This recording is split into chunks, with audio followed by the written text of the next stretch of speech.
Bum bum bum bum bum bum bum bum bum bum bum dum dum dum dum dum dum dum ba ba ba bow ba ba bow bow ba. Think I'm live. It's my little theme song I wrote just now. Hopefully, it's looking like it's stuttering. The feed that I have looks like it's stuttering. I'm not sure why. That's not good if it is. Ugh. Oh, nothing but technical difficulties. Why is that? Thank you guys for tuning in. Only got 2 viewers so far. But there is a big time game going on, Monday Night Football. When I went to Monday nights, now this was obviously one of the things that I had to worry about was the fact that you'd be competing against some NFL games. We're not talking about WWE Raw by any means, but San Francisco 49ers facing off against the good old Seattle Seahawks, and that is looking like it's a pretty good game so far. And we'll chat in the background. You probably have the game going on right now. But yeah, welcome. Big B, thanks for showing up. How was the game? What a wonderful game to go to. I mean, the fact that it's snowing at Lambeau November 10th, I mean, it's really early in the season to have some of those snow games, and that was not only fun to watch on TV, but why the hell is it stuttering? It's stuttering all over the place. That's just not going to work for me. What do I do? What do I bring this down here? Why am I not getting a good connection? I'm going to have to start hardwiring some junk into my house here real soon. Let's see here. Video. Output is active. Here, let's close this. I bet you this is what's doing it. We'll close that. We'll close that. Hold on. Stick with me, guys. Stick with me here.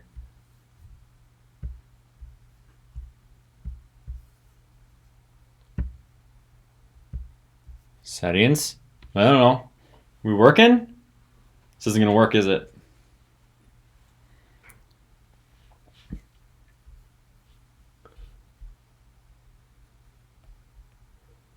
Boy. So, still stuttering? It says I have an excellent connection.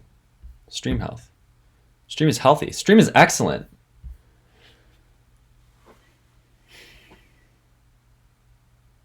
Well, I can just stare at my computer all day. Yeah, beautiful game, awesome victory. I mean, the Carolina Panthers, like Aaron Rodgers had said afterwards, is a very good team. Definitely a team that we could probably find ourselves running into in the playoffs, possibly a wild card versus one of those home games, hopefully at Lambeau Field. But yeah, I mean, it was a lot of fun to watch on TV. I bet you it was a blast to be there. Great energy in the entire stadium from the looks of it. It looks like it was loud. There's a clip going around of the panorama of the game, sitting up there in the nosebleed sections. That was pretty sweet. But man, why is the damn video stuttering? I'm seeing that over on my left side, and I can't explain it. I can't explain it. I'm going to reboot my router. What's going on?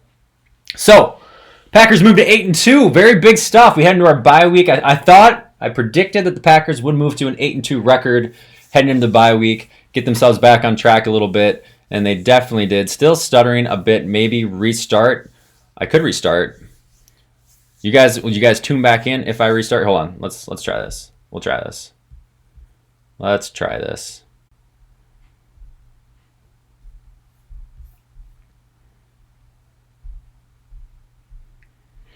Say something, I'm giving up on you.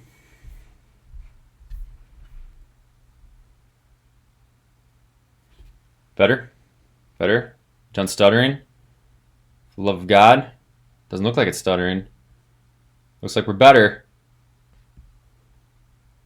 I think it's working now too. Holy cow. Thanks for sticking around, guys. I just had to close some windows.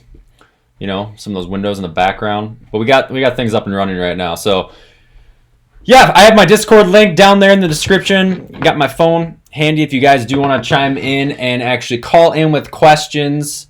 I'm seeing a little red box, which probably means that this thing's going to start stuttering once again, which who knows? Who knows? But Packers look good. They look good for the most part. I mean, the fact that running game got going, you look at Aaron Jones, 13 carries, 93 yards. Devontae Adams finally had himself a big game, 7 receptions for 118 yards. Definitely the needle is pointing up as far as the look of that offense. I think it looked just day and night different from obviously the Chargers game. Would have liked them to possibly put the game away later on in that game when they had the ball with about 6-7 minutes to go. I really would have liked them to hang on to it, maybe put a drive together, put some points on the board, even a field goal. But we relied on our defense, and we really haven't had to rely on kind of those closeout moments in our defense in quite some time. I mean, we've needed strong defensive performances because the offense couldn't get going, but we haven't really put the ball in the defensive hands or defensive side of the ball and trying to win the game in quite a while. So it was nice to see them do that. Damn thing stuttering again, but stick with me. It's got to be better than it was previously. So, what do we got to think? I think it's working out better. Perfect. Better. It's not better. It's stuttering all over the damn place again. Why is that? Garbage.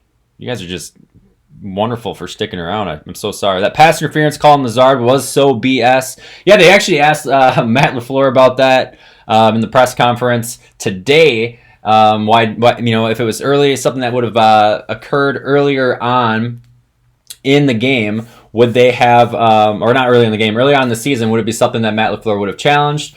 But he said he did not want to waste a timeout. He was very, just kind of straight to the point that he knew that it would not be overturned if he would have challenged that pass interference. It was BS, 100%. I don't know what it looked like at the stadium. I know seeing those replays or lack of replays at the stadium can be kind of frustrating. But yeah, on TV it was blatantly clear. Lazard was kind of beside himself even when he was off the field, sitting on the bench, scratching his head, going, "What the hell is going on out there?" But yeah, that was that happened. I mean, they can't figure out this pass interference problem to save their life in the NFL, and it's becoming just more and more of a problem for everyone that watches football. I think the NFL has a huge problem as far as how they want to handle these pass interferences. But yeah, let's go on to the next question. Defense still above average at best. Personally, I think Mike Pettin is the problem. We have the talent, but he's being too passive sometimes. What do you think? So if you stick with me and ignore the stuttering, hopefully the audio is still coming through all right for you guys, so you can at least hear my answers to some of these questions. But this weekend, or this week, so we're heading into our bye week. We are part of our bye week, quite frankly. And the offense is going to be scouting the defense. The defense, Mike Pettin's defense, will be scouting Matt LaFleur's offense. And it will be really interesting to see what comes to this. Now, I do agree with you 100%. I think that the Packers need to quit playing as much zone as they're playing. I think that they do need to put more blitz packages together. Maybe they're saving that stuff for the second half of the season so they still have more tricks under their sleeve. Me personally, I don't have a problem with Mike Pettin. I really love Mike Pettin in that position. I think he is a great defensive minded, great defensive coach. He has the respect of all the defensive players. For the most part, we do have talent, but I don't really know if we have I don't think the coaching is the problem. I would say that there's kind of a lack of talent in very certain instances with that defense. Kevin King is becoming a real love-hate relationship with me. On some plays, I'm just constantly yelling at my TV. Oh yeah, they went at him yesterday. It seemed like they were going after Kevin King throughout the entire day. And for the most part, I think they got the better of him. But King did step up occasionally. He did have some stops. He did have some plays where at the same time you're like, God, he's got the possibility of being great, but also a whole bunch of frustration that goes on with it. But yeah, I mean, I agree. They're very passive. I think that they need to start blitzing, and especially when you're looking at the San Francisco 49ers game, I think they have to come into it with a whole different mindset than what they have had up to this point. And yeah, I mean, hopefully they can get this shit going as far as making that playoff push. Was at Lambeau for the game. Energy was electric. Tough to see the D give up big plays. Bend, but not break, I guess. Garrett Nevin, you were at the game? Man, I didn't even get a text or see anything on Facebook. That's pretty awesome. Yeah, I mean, I'm really struggling. I keep looking over on my screen. I'm seeing it stuttering. So all two of you viewers, I appreciate you tuning in right now. I apologize for the frustration. Adam Jazel wants me to drink. Well, this is for you. Adam's a Viking fan, by the way. He posted a picture of him in a Viking jersey with a cute little baby, and he's brainwashing. Just absolutely brainwashing.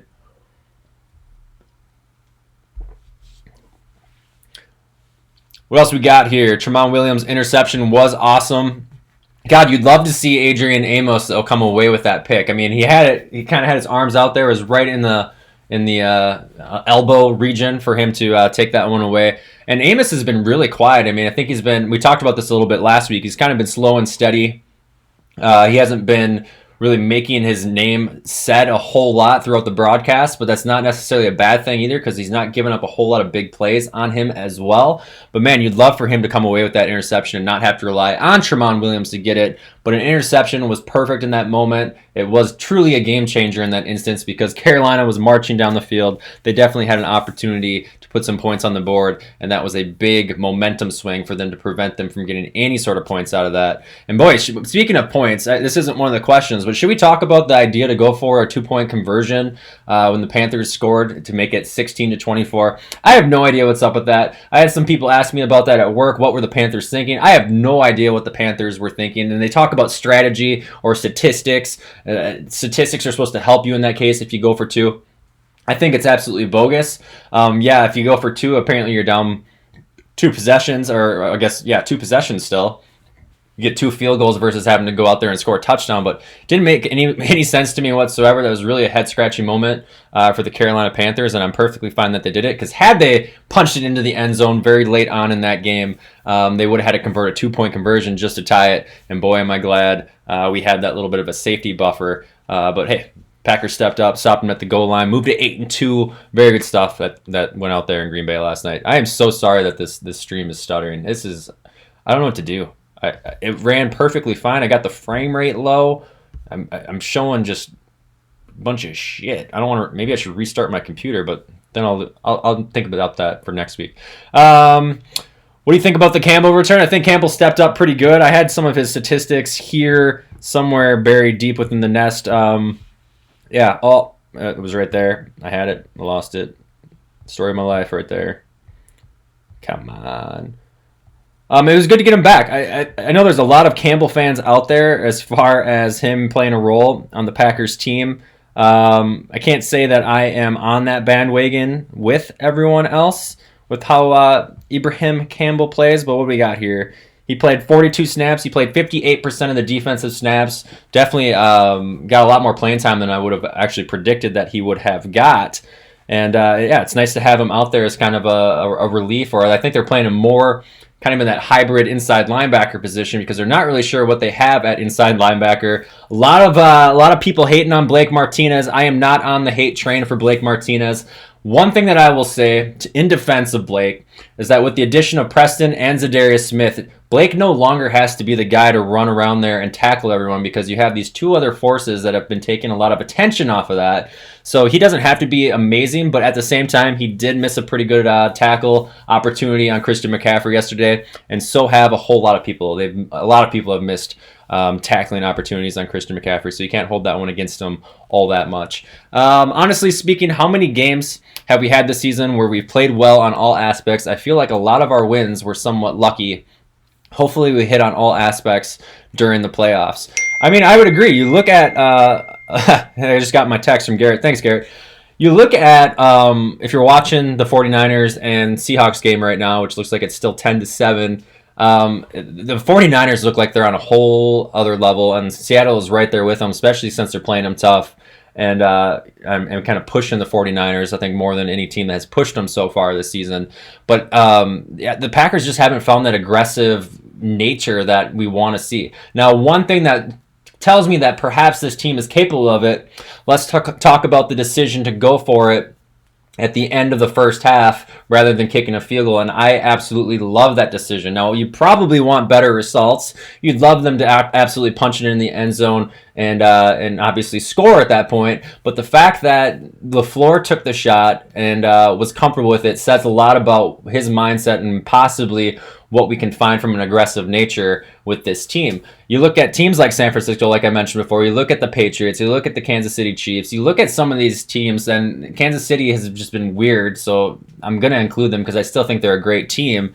These are the teams that they don't flinch. They just go out there, they put your foot down on your throat, and they push and they go full steam ahead. That's something that we need to see more from this Green Bay team. I think the offense will continue. I don't think it's peaked quite yet. The offense will continue to get better, especially as we approach this playoff push.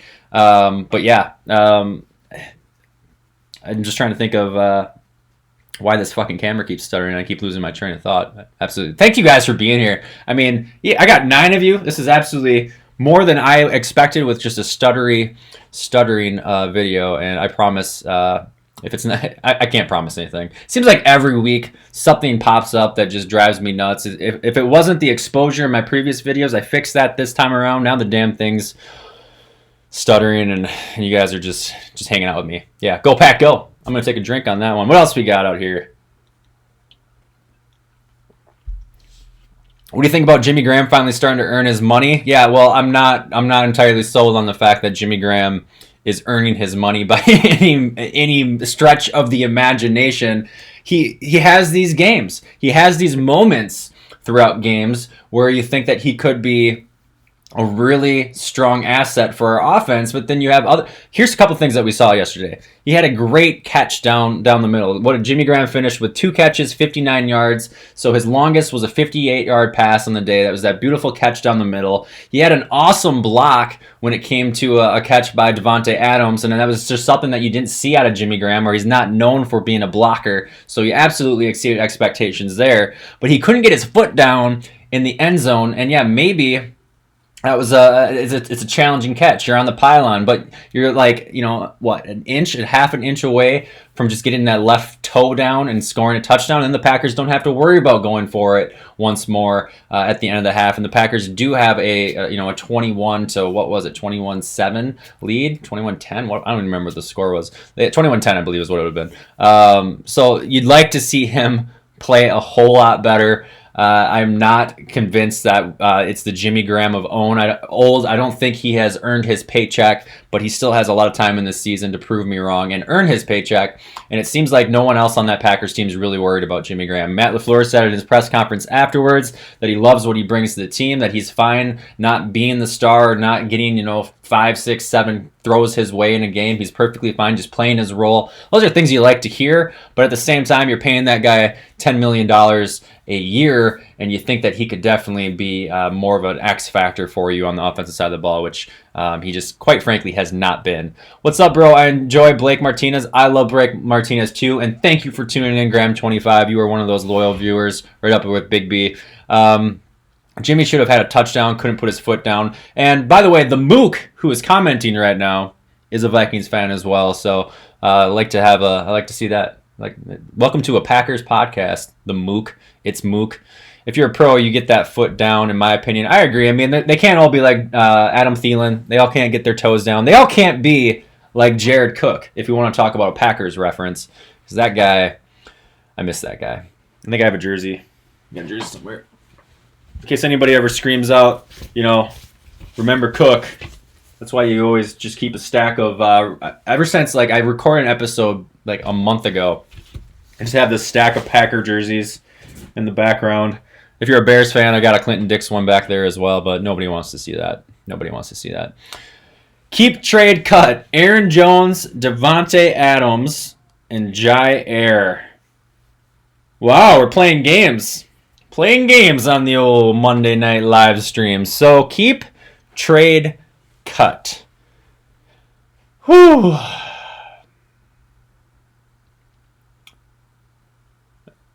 All right. So why I asked this question first off. So I am going to keep Jair Alexander. I am going to trade Aaron Jones, and I'm going to cut Davante Adams. I think the Packers have proven that they can survive without Davante Adams. If you're going to trade Aaron Jones, you're going to pick up Antonio Brown, obviously, and get him to fill in at wide receiver. And then I just love Jair Alexander. He's not a lockdown corner yet, but I just love his swagger. I love his upside. Yeah, I'm going back and forth between keeping Jair or Aaron Jones. Davante is definitely the one that I would cut from that equation. That's nothing against Adams, but this is a stupid question. Someone else needs to ask another question so I can get off this damn topic, because holy moly, guacamole. I'm just going to keep drinking. I don't want to cut any of those guys. I think those 3 guys are Packers for a very long time. Why are you doing this to me? Why would you do that? Why would you do that? Keep Aaron. Yeah, I know. Yeah. And that's a good point. I mean, I said that's one of my options. It's either keep Aaron or Jair. Aaron is going to be due himself a pretty big paycheck one of these years. If not next season, the following season. Especially if he continues to not only compound. Because right now, I mean, you look, he has 14 touchdowns on the season. I don't have his stats for how many rushing yards he's had, but he's been an absolute game changer for the Packers offense. And if he can have another season or even like another, 10 to 15 total touchdowns next year, you have to think that Aaron Jones is going to be in the long-term plans for the Packers. And you're going to have to pay him a serious paycheck to keep him around. What do you think about our chances against the 49ers? Well, I think our chances are as good as the Seattle Seahawks, who are hanging into that game 7-10. I really love. I mean, the Packers' schedule has really worked out well for them. The fact that they have a week of rest, the fact that the coaches can go and study each other. Offense looking at defense looking at offense, they can reconvene and then they can start to dive into this 49ers game and really figure out, how they can not only tweak their offense or tweak their defense, but come away and be successful in that game. So the schedule definitely favors Green Bay heading into that matchup. I mean, the 49ers they look like an excellent team. Now, I was only able to watch the first half. We're going to try and keep this stream somewhat short because once it hits that fourth quarter, which there's still about 12 minutes left in the third quarter, I'm going to want to go upstairs and watch the rest of that game and see kind of how that whole thing shakes out. But San Francisco is a really good team, and I spent some of my free time last night going through the remaining 7 weeks of the season, kind of looking at some of these matchups that are going to be highlighted throughout the year. And you're always going to have the Packers versus Chargers game. You're always going to have the Saints versus the Falcons games where it's just like, whoa, I did not see that coming. It was a complete fluke. But I really, truly believe that your number 1 and 2 seeds are both going to be somewhere around that 13-3 record. I do see the 49ers losing about 3 games this year, if not 2, but I'm thinking they're going to be right around 3 losses. And then you have to either look at the Saints and the Packers as those other teams that are going to have either 3 losses or possibly even 4. It's really going to boil down to that 49ers game as far as how many losses I think the Packers finish with on the end of the season. But yeah, it's going to be a competitive playoff rush. I like the Seahawks as one of those wild card teams. I like the Vikings as one of those wild card teams. I know there's a lot of people out there that are not high on the Vikings, so this should make you happy, Ryan, that I'm giving the Vikings some kudos. Love that matchup that's heading into late December or right before Christmas against the Packers and Vikings. I'm going to give you an early prediction on that one. I don't see the Packers coming away with a victory at US Bank Stadium, so I look at that as being the Packers' 3rd loss of the year, and then it's just a matter of whether or not they can wrap up business in San Francisco. So I do see them finishing either 13-3 or 12-4, and they should win the division, but they should definitely find themselves at least hosting 1 game, if not 2 games. But we're getting ahead of ourselves. I mean, it's just going to be a good game, and win, loss, draw, whatever the case is, it's going to be a really good football matchup. I'm hoping they move it to Sunday Night Football, just because I love Sunday Night Football. Those are fun games to watch. Waited all day for Sunday night, so. Dangerous Wilson gonna pull this out. I think is what you're trying to say. Seahawks scored a touchdown. I don't know. You know what? I'm not even connected to Wi-Fi. I am stuck on the same. I'm stuck on the same score for like there's not even 12 minutes left in the third quarter, is there? Jesus. No, I'm all off base right now. So right, Seahawks jump up. Now, if Seahawks win, mind you, if they do manage to pull out a victory, 49ers move to 8-1 with a Packers victory over the 49ers. They then would secure that number 1 spot in the NFC with a win. So that would be pretty huge. All the more important to go off with that one. So do you think the Packers will be able to get a first-round bye? I do. I'll tell you that. Okay, Packers beat 49ers. They get a first-round bye. Packers lose to 49ers. They will not get themselves a first-round bye. That is that important of a game. And that's possibly the game that decides whether they have home field advantage throughout the season. Is Aaron Jones a top 5 running back? This season, Aaron Jones is a top 5 running back, and he's probably number 4. I mean, you have to look at Dalvin Cook and what he's been able to do in Minnesota. There I go, giving the Vikings more credit again. You obviously have to look at Christian McCaffrey and what he's been able to do. Alvin Kamara has been extremely quiet. but he, I think, ranks up there as one of your skilled running backs. I think Aaron Jones, just with the numbers and his dynamic and just what Matt LaFleur's, how he's been able to use him in his offense. Absolutely. I think he's probably the number 4, number 5 best running back in the league, and he's still young. He still has a whole lot of room to grow. Dalvin top 2, and he's not 2. Nice, yeah. Why you guys are getting out commented by this mud duck over here, just from Hayward. Jesus. But yeah, so Seahawks score. I have my Wi-Fi off, like I mentioned before, so I think it's what, 14:10. Hopefully it's 14:10. I could turn on my Wi-Fi because apparently it doesn't matter whatsoever. This stream is absolutely stuttering and awful. But you guys are hanging in there. Appreciate it. Cardinals almost beat the 49ers, so we can hope they actually pull off an upset next week. Yeah, I don't know about that game. I don't think so. I don't think that the Cardinals are going to beat the 49ers. I don't even know if the Seattle Seahawks are going to beat the 49ers. But you guys are actually watching the game as well as participating in this live chat, so kudos to you. You forgot about Saquon Barkley. Yes, I did, and that was the name I was thinking of. So there you go. Saquon, Dalvin Cook, Christian McCaffrey. Top 3, put them in any order that you want. Alvin Kamara is up there, and then I think Aaron Jones is right there with the rest of them. Saquon really killing me in fantasy as well. You're talking about a different fantasy league. Prime Greg Jennings or Prime Devontae Adams. I will take Prime Devontae Adams because Greg Jennings is a bitch who disrespected Aaron Rodgers after he left, and then he went and played for the Vikings. So Greg Jennings, no love for that guy. I love these questions that you're throwing at my direction, though. They're real, brain teasers. You got me thinking.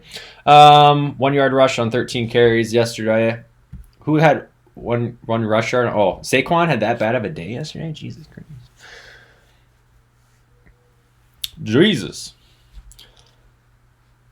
So how's everybody doing? Thanks for hanging out.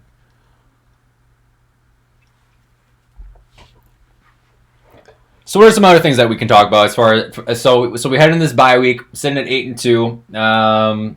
I guess we can talk about the remainder of the schedule, right? So if we want to break this down a little bit for us. So 49ers, let's delete some of these text messages. Holy crap. 49ers, that's a winner or loss. You have the Giants and Redskins, obviously. Giants, Redskins, and Bears. And here's another thing. Let's kind of break down the schedules a little bit and how I talk about this division kind of breaking down. So the Vikings have the privilege of having 4 of the next 6 games, or 4 of the remaining 6 games at home. And the Packers, unfortunately, on the other side of that, they have 4 of the remaining 6 games on the road. So we talked about making the playoffs is obviously the first step. This beer just makes me burp. Obviously, making the playoffs is the critical first step of making a Super Bowl run. But step number 2 is getting hot at the right time. And it could be a challenge for the Packers to get hot and get some momentum heading into the playoffs, especially when you're looking at their 3 divisional matchups. And I know a lot of these teams are set up to play their division to finish out the season. Home against the Bears, and the Bears have just absolutely had a stinker of a season up to this point. Then you have to go to US Bank Stadium. I don't know if they come away with a win there. And then it's always a mystery what's going to happen in Detroit as well, the final game of the year. So it's going to be, I mean, if the Packers are going to have any sort of swing of momentum to carry them into the playoffs and have, that on their side, they're going to have to win some tough games. And it all starts with that Bears game off to Minnesota, and then obviously finishing up, with Detroit. So we were fortunate to get this bye week ahead of the 49ers, but that last stretch is going to be nasty. Saquon was horrible. Who are your bottom 5 quarterbacks in the league? Let's see here. Mitch Trubisky would probably be on that list. You have to look at bottom 5 quarterbacks. I'm trying to go through the league of bad teams right now. I think Kirk Cousins is obviously on that list because he's overrated by far. What else we got? Sam Darnold's out there. I think Sam Darnold's okay. Bad teams. Derek Carr is okay. That's a thinker. That's a real thinker. I'm going to spend too much time thinking about that question. You guys are just going to get bored with what my freaking answers are. But my least favorite quarterback in the league, or I think the worst quarterback in the league was probably by far Mitch Trubisky. I'm stuttering over my words. Question: Favre or Rodgers? Easily Rodgers. I'm sorry. I know there's a lot of Favre fans, and I grew up. I was born 88. I'm 31 years old. I lived a lot through the Favre time span. Usually, right when I started to kind of grasp what football was, I was 7, 8 years old. I was picking up. I was watching games every week with my dad. Obviously, Favre was the guy. He's an absolute game changer. No disrespect to Brett Favre. He brought back the Lombardi Trophy for so many years. He was able to set up and kind of help rebuild that organization with him and Reggie White, mind you. But at the end of the day, I would definitely take Aaron Rodgers over Brett Favre. And it's been a shame up to this point that he has not won more Super Bowls. So anyone and everyone can put that one to rest. Even Brett Favre himself says that Aaron Rodgers is the better quarterback. And it's obvious. It is obvious. I'm wondering? I just realized. Let's do this. I think I know. Let's see if this helps with the stuttering. I'm gonna figure out right at the end of the freaking video here. Oh, not that one. Don't press that button. Remove. Yes. Let's see if that helps.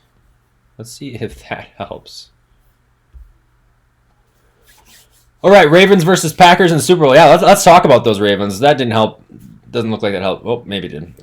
Ravens look good. Ravens look like the team to beat in the AFC. Especially, they obviously beat the Patriots last week, and they're one of those teams that is absolutely dominating when it comes to winning games by a large margin. So the Ravens are extremely scary. I don't know if Lamar Jackson can carry all that, I guess that momentum for very much longer. I don't know if they fizzle out. I think it's kind of that he's a new age Michael Vick, for the lack of better terms. At the end of the day, you will have to pass the ball and be successful from that, but he has not struggled passing the ball up to this point, and it'll be really interesting once the weather turns colder how that team looks heading into the playoffs. But if I had to look at that AFC right now, the Ravens look extremely scary. And at this point, Aaron Rodgers, thank you for commenting. And hopefully the Ravens are going to face you guys in February 2nd of 2020. I love these talk shows. I love these talks. How often do you do them? I catch you about once a week. I do this once a week. So there you go. And not every week is as glitchy as this week, but every Monday night at 9 p.m. I do go live. We chat in. You guys ask some questions. I have myself a beer. And I watch a frozen image of the Seahawks San Francisco game stuck at 12 minutes in the third quarter because I'm trying to eliminate any bandwidth possible to keep this stream more viewable and easier for you guys to watch. What else we got out there? Josh Rosen is horrible. Josh Rosen is horrible. I will agree with that. New Orleans ain't, and Niners suck. Rodgers talking smack. You got to be careful. They'll use that. They'll post that up on their board and use it as motivation come playoff time. Favorite Reggie memory? The first one that comes to mind is just seeing him hold up the Lombardi Trophy, and that's not necessarily any magical play. It's not any magical, obviously, sack or, he was a great speaker. He's a very wise guy, a strong leader, strong faith. Always appreciated that. Love that about Reggie White, but you have to see that image of him in the Super Bowl. I think he was probably wearing a hat that looked just like this, hoisting up the Lombardi Trophy for the first time in so many years, and that easily is the one Reggie White moment that comes to mind. Oh my God, A-Rod is really here. Yes, he is. Touchdown Hawks again. They scored again. Guys, comment what the score is. For the love of God, I'm not watching it right now, so you have to give me something to feed off of here. If Ravens D stays hot, they're hell. I would agree. Ravens are. It's going to be Ravens and probably the Patriots in the AFC Championship game, and it could very well be at Baltimore. 21-10. Wow, Seahawks up. That would be quite the upset. That is quite the upset going on over there in San Francisco, and it might. Teams have been talking about this. You look at the San Francisco's 49ers schedule up to this point. They haven't played a whole lot of quality opponents. The best team that I think that they've played this year is the Carolina Panthers, and they absolutely destroyed them. So that when that game happened, when they just went to town on Carolina, I thought, okay, this team is for real. You're watching the first half, or at least I watched the first half. There's a lot of energy in that stadium. They're a great team. I'm surprised. I'm honestly, I'm a little bit surprised if they drop this one, because now they have to go. They finish out their season at Seattle versus having this home field game, and winning in Seattle is a very hard thing to do. So, wow, yeah, would love to see Seattle come away with a victory. Seattle needs to find some losses on the way, too. And they play the Vikings, I think, in 2 or 3 weeks, when the Vikings come off of their bye. And I'm going to be cheering for the Seattle Seahawks in that game, too, because we're trying to look for some breathing room against those Vikings, because they're right there nipping on our heels. What are your thoughts on the Packers and how far we could go in the playoffs? Now, this whole show is about my thoughts on the Packers. And it amazes me that you guys tune in and support this, so thank you so much for doing that. My thoughts on the Packers. Now, we talk Super Bowl, whatever. I got one on my shoulder. The team hasn't shown me anything yet to make me believe that they are a Super Bowl team. Now, that's not what Packer fans want to hear. Some people might take that as me being a fool or negative, whatever you want to call it. But the team needs to improve. That defense needs to be a whole lot better. They got to stop giving up a whole lot of yards, big plays. They've done a pretty good job of keeping these big plays. They did a great job with Christian McCaffrey. He still had a solid game, but they did a good job limiting his production. But they have to keep up with the turnovers, and they just have to keep up with the overall aggressiveness. We talked about this a little bit earlier in the video, so if you're just tuning in, they got to turn up that dial. They have to show a whole different type of hunger as a football team, and that will be the difference. I think the talent is there. I think the offense and defense both have weapons. I think the coaching staff is there, and I absolutely love that Matt LaFleur is having this type of success he is in his first season. The guy is absolutely a rock star. He deserves it, and he's hungry, and he's a leader. A huge Matt LaFleur fan right here.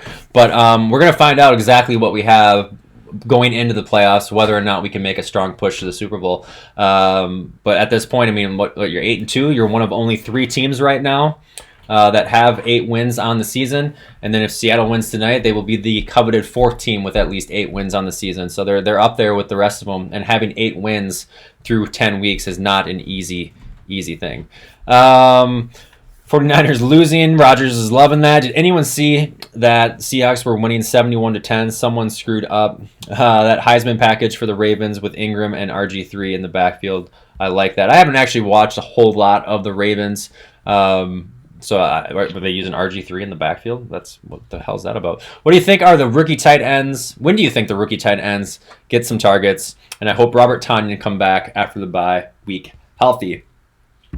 Well, I don't know if our tight ends get a whole lot of playing time anytime soon, quite frankly. Mercedes Lewis is kind of a here or there type of tight end where they seem to incorporate him some weeks. They seem to kind of leave him on the sideline the other weeks. I did see Sternberger in the huddle throughout the game a couple times with that offense, and I was screaming his name as soon as I saw it because I wanted him to get a catch and make himself, have himself his first NFL catch this season or in his career. But I think as long as you're paying Jimmy Graham the amount of money that you are, the Packers are going to ride that as long as they can. It could be our very last season with Jimmy Graham, and I am of that mindset that it will be. And then you got to get the rest of those young tight ends in there. Right now, it's just learning, getting better, improving, yada, yada, yada. Matt is not a fluke, so fuck you. And what is it with our defense this season? Because our defense is up and down. I know, everyone, the first 4 weeks of the year, really up until that Philadelphia Eagles game, so the first 3 weeks of the year, is that defense is on a whole nother level. Aaron Rodgers was doing post-game interviews saying we have a defense. I'm not in love with what I've seen the last couple of weeks on the field. Now, I think they did look better against Carolina. I think they did a really good job against Carolina. Preston Smith had himself 2 sacks. Who else had some pressure in that game? We got, obviously, Tramon Williams had himself an interception, 2 sacks. Lancaster had himself a sack. So we only had 3 sacks yesterday, I was expecting more than that. But yeah, they gotta figure out how to get more pressure, and they have to stop playing zone defense. This zone defense is absolutely killing him or killing the team. I think they need to definitely look at playing more man-to-man and then bringing in some more blitz packages too to start to create some turnovers. Let's see here. That's our defense. And then Big B commenting, Danny Vitale needs more action. I was really surprised they didn't use him at the goal line yesterday. They had 2 runs. I believe that it was one where actually Aaron Jones was able to jump over and get himself a touchdown. But they lined up Danny Vitale in front of him both times, and I figured they would just do kind of like they used to do with the guy on my shirt here, John Kuhn, where it's just a quick handoff and just ground and pound right up the gut. The guy's an absolute brick shit house, so you think that he'd be more than capable of picking up a 1-yard run play. But yeah, here's the thing. One of the common themes that we see in this chat box, and you guys might not notice it because you're, kind of, watching, listening, doing whatever you're doing. But, I read all these questions, and so frequently you guys point out players that, need to get the ball more. And I think that says something a lot about the talent on our offense. And I think that kind of tweaks and bodes well for the Packers as they continue to move through the season. I expect that 49ers game, there to be a player that has a name that we haven't said a whole lot to really jump off the charts, and that could be a Danny Vitale. That could be a more active role for Jimmy Graham. That could be another breakout game for Lazard or Kumaro. I expect there to be someone, because always in these big primetime games, the great coaches find themselves ways to get these players that don't have a whole lot of film to go off of involved in a game plan. And I would highly expect it not to just be an Aaron Jones sort of a day, although he'll probably have himself a touchdown. We got to get Devontae Adams a touchdown at some point too. But yeah, I would expect some of these guys to kind of step up and kind of begin to have more of an impact on that offense. Aaron Jones for MVP. I think he has to be part of that discussion. A lot of news today all throughout Packerland. If you're listening to the morning radio or whatever, not on your way to work, Aaron Jones is sticking right there with Christian McCaffrey as far as what he's been able to put up there for stats. Now, McCaffrey has, I think, probably more rushing yards. Like I said, I don't have Aaron Jones' damn rushing yards in front of me, but he's right there with touchdowns. He's just as good of a threat in the backfield at wide receiver. But I think the biggest thing is he the most valuable player on the team or the most valuable player in the league? Kind of tough to say right now. I think without Aaron Jones, I still think the Packers can, get themselves the number of wins that they had. I think Jamal Williams picks up his game quite a bit. I think Aaron Rodgers does Aaron Rodgers things, but he's absolutely been awesome. He's putting up a great season. And if he can maintain it, he's in the thick of the running as far as anyone else. But you have to think that right now Lamar Jackson is looking like he could be the MVP of the season. He's been outstanding. Do you think Lazard is going to develop into our number 2 wide receiver? I do think that Lazard will be our number 2 wide receiver. It could definitely look that way as soon as that Bears game in Week 15 or that Vikings game in Week 16. They're playing him more and more. Rodgers is getting more comfortable with him. He continues to make some really good catches. By the way, that catch in the very first drive, I wanted to say that was a catch. I think the ball hit the ground, but I think he had control of it. Doesn't matter.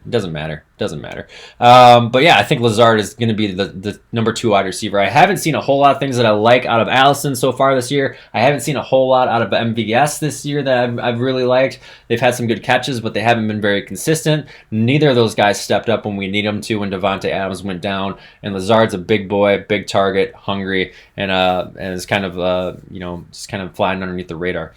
Mook thinks MVS is too talented. Well, you obviously aren't watching a whole lot of Packer games because they're not finding ways to get him the ball and him to make plays. And he's got the skill set, but he's not emerging in this. He's losing valuable opportunity with Aaron Rodgers. What was your reaction when the Packers won the Super Bowl in 2010? I got shit-faced.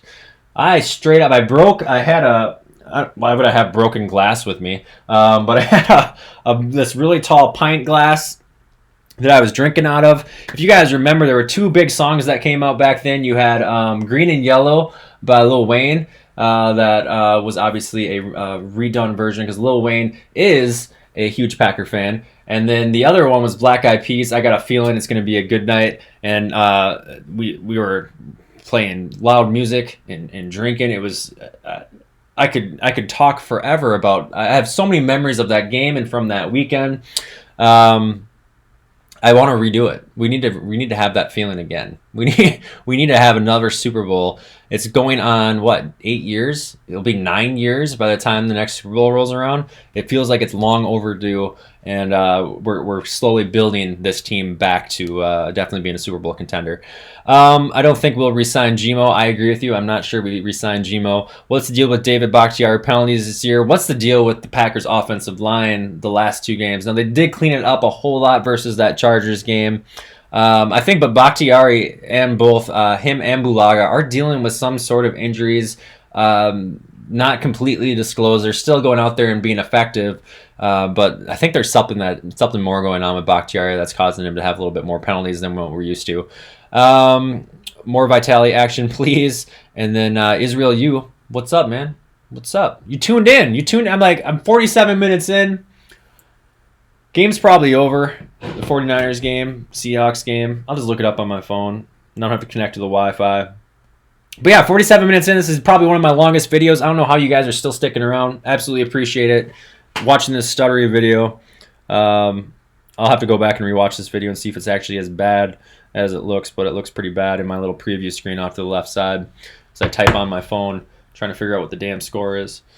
What else we got out there? Last night I was in bed next to my sleeping Butterfinger. No, see, why do you gotta do that? Why do you do that?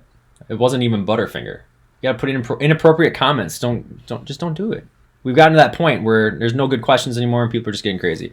Miss Gmo, but we don't need him. Yeah, Aaron Rodgers, thanks for tuning in. Do you think we might re-sign Blake Martinez? I do think that we re-sign Blake Martinez, and then we have to go out there and probably find ourselves another inside linebacker to complement Blake Martinez. I think Blake has been great. Not outstanding, not jumping off the charts, making every tackle like we're so used to seeing him do, but he doesn't have to do that so much anymore. And I think Martinez will do it. I think he'll do it. Seahawks ball, 14 minutes left. I just updated on my phone. 14 minutes left. I've been talking to 48 minutes. For 48 minutes, I have half a beer left. We'll make this thing go quick. So if you guys have any final questions that pertain to football and not tomfoolery, we'll address them and talk about them, and then we will call it a night as we approach our bye week.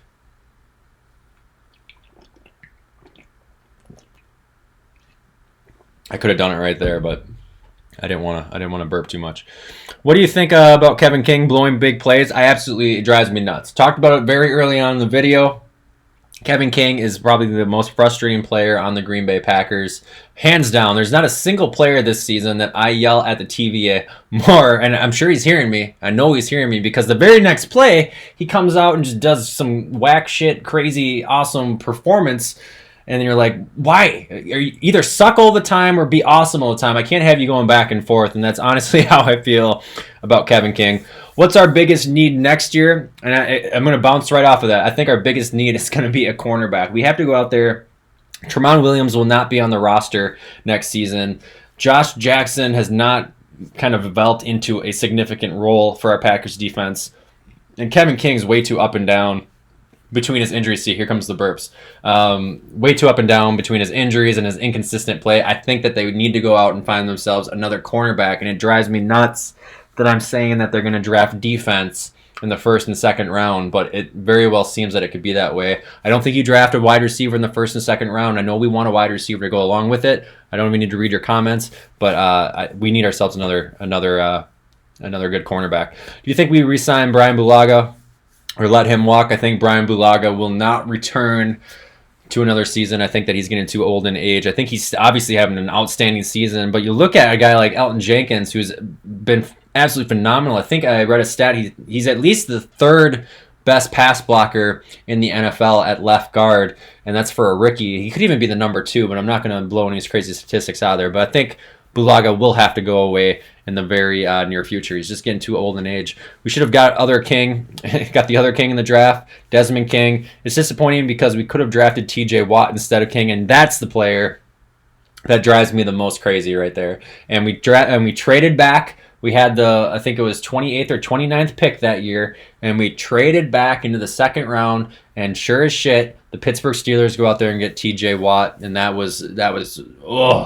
that sucked. We had to wait a whole nother day just to see what all the fuss was about. Why? Yeah, absolutely frustrating. I would have loved to have TJ Watt on the team. We could have drafted Desmond King instead of Biggie, the other trash players. I couldn't think of a question that wasn't tomfoolery. Sounds about right. 2017 draft was disgusting. 49ers touchdown. It looks like it's turning into a football game. So with that, I'm going to sign off. Thank you guys for sticking around through the choppy video. I will find a solution to this. I'm going to have to drill holes for in my ceiling here and take a Ethernet cable. Wi-Fi obviously isn't cutting it. I don't want to put you guys through this anymore. So I'll have another video up on Friday. We will be talking about the Packers through 10 weeks and what we can expect as we head into the final stretch towards the playoffs. Probably posting sometime Friday. I have a wonderful 7 a.m. meeting on Friday that I cannot miss out on, so I will not be able to post it first thing in the morning Friday, but at some point it will come out. We will be back then again next Monday to probably break down the 49ers a little bit more, shoot the shit. Maybe you'll come up with some better questions out there, Mook. And until next time, go Seahawks. I'll see you on the internet. Have yourself a good night.